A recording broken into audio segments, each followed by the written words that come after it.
నేటి పునీతులు పునీత నికోలస్ గారు.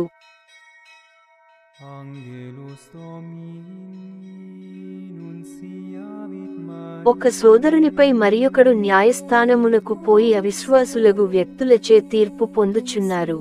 మంగళవారం, సెప్టెంబర్ 10, 2024. మొదటి పఠనం పునీత చిన్నప్ప కొరింథీయులకు వ్రాసిన మొదటి లేఖ 6వ అధ్యాయం 1-11 వచనాలు. సహోదరులారా, మీలో ఎవరికేని ఒక సోదరునితో వివాదము తటస్థించినచో, దేవుని ప్రజలచే తీర్పు చెప్పించుకొనుటకు బదులుగా అవినీతిపరుల ఎదుట న్యాయమును కోరుటకు సాహసించునా దేవుని ప్రజలు లోకమునకు తీర్పు తీర్చుదురని మీకు తెలియదా? కావున లోకమునకే మీరు తీర్పు చెప్పవలసియున్నచో, చిన్న విషయములలో మీరు తీర్పు తీర్చుటకు మీకు యోగ్యత లేదా? దేవదూతలకు కూడా మనము తీర్పు తీర్చుదుమని మీకు తెలియదా? అయినచో ఈ లోకపు విషయములలో తీర్పు చెప్పుట ఎంత? కనుక అట్టి వివాదములు సంభవించినప్పుడు దైవసంగముచే తృణీకరింపబడిన వ్యక్తుల యొద్దకు విచారణకై వానిని తీసుకొని పోవుదురా? మీకు సిగ్గులేదు. సోదరుల మధ్య వివాదమును తీర్పగల వివేకవంతుడు మీలో ఒక్కడైనా లేడా? అటులగాక ఒక సోదరునిపై మరియొకడు న్యాయస్థానమునకు పోయి అవిశ్వాసియగు వ్యక్తిచే తీర్పు పొందుటయా? మీరు ఒకరిపై ఒకరు వ్యాజ్యమాడిన ఎడల పూర్తిగా దిగజారిపోయినట్లే.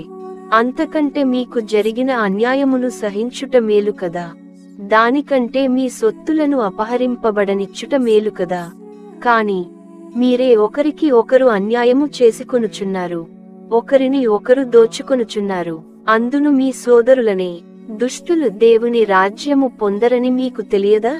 మోసపోకుడు, అవినీతిపరులను, విగ్రహారాధకులను, వ్యభిచారులను, నపుంసకులను, స్వలింగ వ్యామోహ వక్రబుద్ధులను, దొంగలును, దురాశాపరులను, త్రాగుబోతులను, పరనిందాపరులను, దోచుకొనువారును దేవుని రాజ్యమునకు వారసులు కారు. మీలో కొందరు అట్టి వారయ్యుంటిరి, కాని మీరు పాపము నుండి కడుగబడితిరి. మన ప్రభువగు యేసుక్రీస్తు నామము వలనను మన దేవుని ఆత్మ వలనను మీరు కడగబడి పరిశుద్ధపరుపబడిన వారై నీతిమంతులుగా తీర్చిదిద్దబడిరి. దేవుని వైభవమునకు మీ దేహములను ఉపయోగింపుడు. ఇది ప్రభువు వాక్కు.